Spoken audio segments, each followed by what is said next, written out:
Analytical reasoning series में खुशामदीद। इस series का आज हमारा पहला लेक्चर है।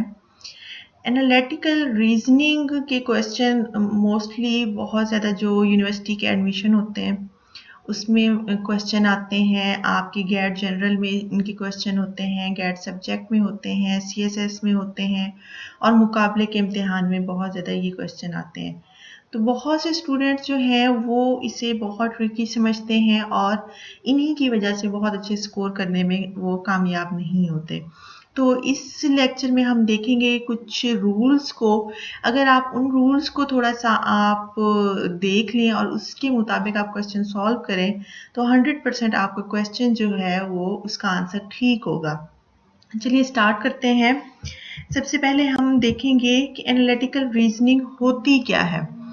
The term analytical reasoning refers to recognizing patterns and connections in a variety of information। कि जो analytical reasoning की टर्म है इसका मतलब ये है कि आपने कोई पैटर्न को पहचानना है, आपने कोई पैटर्न को पहचानना है और आपको जो इन्फॉर्मेशन दी गई है उसके मुताबिक आपने कोई कनेक्शन बनाने हैं जो इन्फॉर्मेशन आपको उस क्वेश्चन में दी गई है। Each analytical reasoning question is logical puzzle।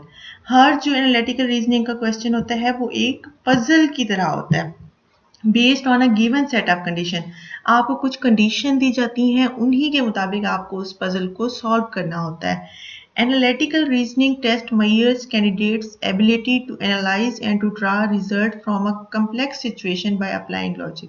इसका मकसद इस analytical reasoning test का ये होता है कि आप कैंडिडेट्स की जो जहानत है उसको एनालाइज किया जाए कि वो कम्प्लेक्स सिचुएशन में वो लॉजिक को किस तरह यूज करेगा। द क्वेश्चन और एनालिटिकल रीजनिंग में be of any of the following types. इसलिए मोस्टली 6 पार्ट में डिवाइड किया जाता है। क्लासिफिकेशन टाइप क्वेश्चंस होते हैं, सिटिंग प्लेसिंग अरेंजमेंट्स होती हैं, कंपैरिजन टाइप क्वेश्चंस होते हैं, सिक्वेंशियल ऑर्डर ऑफ थिंग्स होती हैं, selection based on given things होती है, questions involving family members, their relationships, their professions, their preferences etcetera. इस तरह की 6 इसे कैटेगरी में डिवाइड किया जाता है जिनमें ये क्वेश्चंस आते हैं। चलिए हम इन्हें वन बाय वन डिस्कस कर लेते हैं कि ये इन्हें किस तरह आप सॉल्व करेंगे। सबसे पहले हम देखेंगे क्लासिफिकेशन टाइप क्वेश्चन क्या होते हैं। क्लासिफिकेशन टाइप ऑफ क्वेश्चन जो होते हैं इसमें आपको मुख्तलिफ ग्रुप्स से या मुख्तलिफ क्वालिटीज़ के साथ आपको कुछ क्लूज दिए जाते हैं। उन क्लूज को देखते हुए आपको उनका कोई ग्रुप बनाना होता है और क्वेश्चंस के आंसर देने होते हैं। नेक्स्ट है सिटिंग प्लेसिंग अरेंजमेंट। इसके मुताबिक आपको कुछ क्लू दिए जाते हैं जिसके मुताबिक आप कोई सिटिंग या प्लेसिंग सीक्वेंस बनाना होता है। वो किस तरह बनाना होता है, वो लीनियर और सर्कुलर आपका हो सकता है।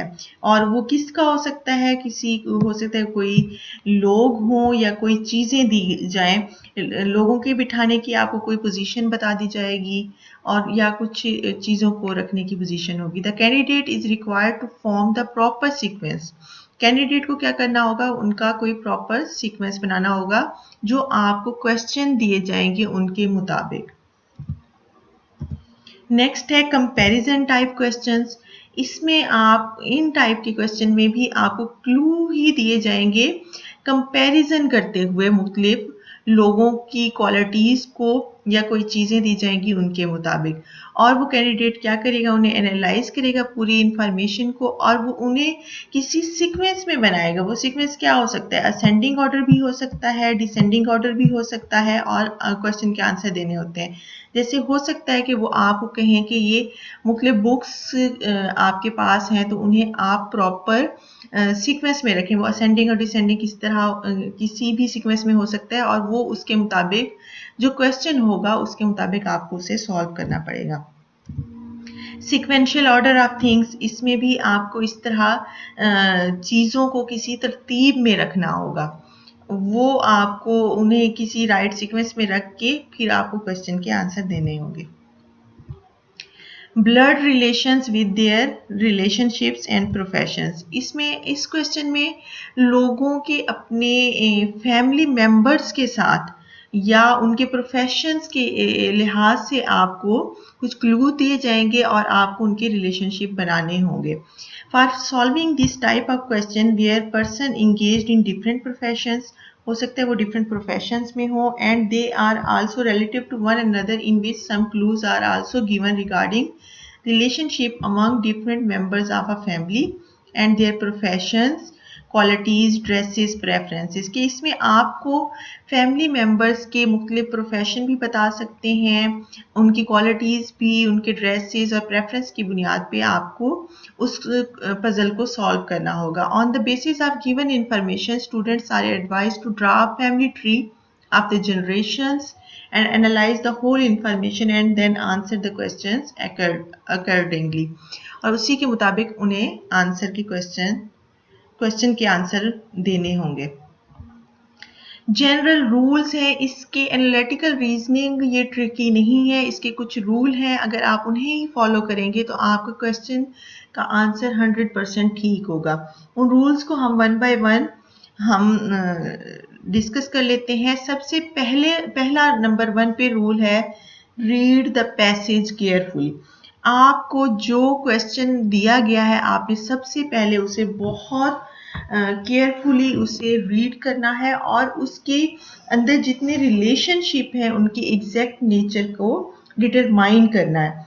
जैसे कुछ रिलेशनशिप उसमें होंगे वो फिक्स होंगे, जैसे कि जिसमें अल्फाज इस्तेमाल होंगे मस्ट का।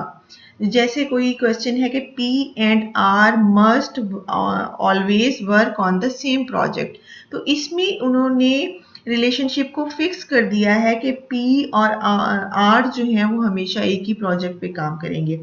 इसमें जैसे कुछ पैसेज को आप पढ़ेंगे तो आपको कुछ रिलेशनशिप जो होंगे वो आपको उनके अंदर वेरिएबल नजर आएंगे, जैसे वो चेंज हो सकते हैं कि क्यू को आप टीम ए को भी आप असाइन कर सकते हैं और टीम 3 को भी असाइन कर सकते हैं। और कुछ रिलेशनशिप इसमें आपको ऐसे मिलेंगे जो उसके अंदर नहीं दिए गए होंगे, मगर आपको उन्हें उस पैराग्राफ को रीड करने के बाद उसमें से डिड्यूस करना होगा। जैसे कि पेंटिंग्स हैं तो एक जो के पेंटिंग है वो वाई पेंटिंग के लेफ्ट पे है और जो डब्ल्यू पेंटिंग है वो पेंटिंग के लेफ्ट पे, तो इसे आप डिड्यूस करेंगे कि पेंटिंग डब्ल्यू जो है वो पेंटिंग वाई के भी लेफ्ट साइड पे होगी। ये आपको इससे पैसेज को पहले केयरफुली रीड करना पड़ेगा। नेक्स्ट है do not introduced unwarranted assumptions. आपको इसके अंदर पैराग्राफ के अंदर कोई अजम्पशंस खुद से इंट्रोड्यूस नहीं करानी। जैसे कि अगर आपके पास वेट और हाइट का रिलेशनशिप आप बना रहे हैं तो अगर एक पर्सन जो दूसरे पर्सन से वो अगर उसकी हाइट ज्यादा है तो इसका ये मतलब नहीं है कि उसका वेट भी उससे ज्यादा होगा। ये चीजें आपने अज्यूम नहीं करनी। जितनी चीजों की आपको पैसेज के अंदर बताया गया है आपने बस उन्हीं को देखते हुए क्वेश्चन के आंसर आपने देने हैं और उसे आपको जितना क्लियर आपने बना सकते हैं उतना बनाएं, मगर उसमें से कोई चीज़ें इंटरप्रेट ना करें। कैंडिडेट्स को ये करने की ज़रूरत नहीं है। अगर आपसे पूछा गया है कि एक जो कमेटी है उसमें कितने लोग सर्व कर सकते हैं तो आपने उसमें से खुद से नहीं बताना, जितने लोगों का उस पैराग्राफ में जिक्र होगा आपने उतने ही लोगों का उसमें बताना है। इसके अलावा आपने कुछ वर्ड्स हैं जिनको आपने वहां पे केयरफुली रीड करना है, जैसे ओनली। ओनली का मतलब होगा कि सिर्फ वही उसके अंदर हो सकता है। Exactly, never, always, must be, can not be, like, और ये वाली चीजों को आपने लाजमी अपने माइंड में रखते हुए पैराग्राफ को रीड करना है। नेक्स्ट है keep in mind question independence. ये बहुत इंपॉर्टेंट है। आपको ये बात गौर से देखें कि आपको अगर एक पैराग्राफ के अलावा किसी और क्वेश्चन में एक कोई उसका सीक्वेंस चेंज कर दिया गया है तो वो सिर्फ उसी क्वेश्चन में होगा, वो नेक्स्ट क्वेश्चन में नहीं होगा। वो कंडीशन सिर्फ उसी क्वेश्चन पे होगी, क्वेश्चन एक दूसरे पे डिपेंड नहीं कर रहे होते। ये वाली बात भी आपने बहुत केयरफुली वहां पे रीड करनी है। Consider the highlighting text and using diagrams. कुछ लोगों को ये बड़ा वो जब वो पैराग्राफ को रीड करते हैं तो वो टेक्स्ट को हाईलाइट कर लेते हैं, तो ये भी उन्हें बड़ा इसमें बहुत बेनिफिट होता है जब वो क्वेश्चन को सॉल्व कर रहे होते हैं। तो उसके अंदर से वो की जो पॉइंट्स होते हैं उन्हें पहले ही आइडेंटिफाई कर लेते हैं और उसे डायग्राम की मदद से उसे सॉल्व करते हैं, तो ये चीज़ भी बड़े आपके काम आ सकती है। उसके बाद है ऑर्गेनाइज द इंफॉर्मेशन। आपने पैराग्राफ को बहुत अच्छी तरह रीड कर लिया, आपने उसमें से कोई असम्पशन नहीं की, आपने उसमें से जो जितने क्वेश्चन थे उनका उन्हें जो इम्पॉर्टेंट इंफॉर्मेशन थी उसे हाईलाइट कर लिया, उसकी कोई डायग्राम बनाने की कोशिश की। उसके बाद आप उस इंफॉर्मेशन को ऑर्गेनाइज करेंगे, आपने उसे किसी भी सीक्वेंस में ड्रा कर लेना है। अगर आपको वो टेबल के सीक्वेंस में आपको ज़्यादा अच्छा लग रहा है, आप टेबल में कर लें, ग्रिड्स में कर लें, या कोई भी सिंबल्स या नोटेशन आप यूज़ कर सकते हैं। जैसे अगर आपको वहाँ पे कंडीशन दी गई है कि ए और बी जो है वो सेम प्रोजेक्ट पे काम नहीं कर सकते, तो आप उनके साथ सिंबल नॉट का भी यूज़ कर सकते हैं कि वो दोनों एक साथ नहीं हो सकते, और अगर दोनों होंगे तो आप उसके साथ मस्ट का भी सिंबल यूज कर सकते हैं। एलिमिनेशन ऑफ आंसर चॉइसेस, कुछ लोगों को ये बहुत बेस्ट लगता है कि आंसर की जो चॉइसेस हैं उसमें से वो एलिमिनेट करते जाएं, तो आपने इस तरह नहीं करना, ये इतना अच्छा सीक्वेंस नहीं होता। आपने पूरे पैराग्राफ को पढ़ने के बाद मगर फिर भी अगर आपको कुछ समझ नहीं आती तो फिर आप उसमें से एलिमिनेट करना शुरू करेंगे। Answer all question at the same time, आपने हर क्वेश्चन को जितने भी क्वेश्चन है एक पैसेज अगर आप एनालिटिकल रीजनिंग का करें तो उसके सारे क्वेश्चन को उसी वक्त आप सॉल्व करने की कोशिश करें, क्योंकि अगर आप उसमें से 5 क्वेश्चन एक पैराग्राफ में आप उसमें से 4 क्वेश्चन को सॉल्व करते हैं, एक आपको ट्रिकी लग रहा है तो आप उसे छोड़ के नेक्स्ट पे जाएंगे और जब दोबारा आके उसे रीड करेंगे तो वो पैराग्राफ को रीड करने में ज़्यादा टाइम लगेगा और उसके बाद आपको क्वेश्चन सॉल्व करने में भी ज़्यादा दिक्कत या मुश्किल पेश आएगी। तो इसलिए बेहतर ये होता है कि आप उसी वक्त क्वेश्चन को सॉल्व करने की कोशिश करें, मगर आपका क्वेश्चन अगर वो बहुत ज़रूरत से ज़्यादा टाइम ले रहा है तो आप उसे छोड़ दें और नेक्स्ट आप क्वेश्चन पे शिफ्ट हो जाए। इन सारे रूल्स को आप अप्लाई करके जब एनालिटिकल रीजनिंग करते हैं, उन क्वेश्चंस को सॉल्व करते हैं, तो आपका क्वेश्चन 100% ठीक उसका आंसर आता है। आज के लेक्चर में हमने कुछ ये बेसिक चीज़ें देखनी थी और उनके रूल्स को डिस्कस करना था। होप सो आपको ये चीज़ें क्लियर हो गई होंगी।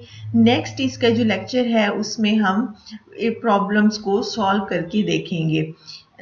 आपने सबसे पहले इस लेक्चर को लाजमी आपने सुनना है ताकि वो नेक्स्ट में हमें वो सारी चीज़ें रिपीट ना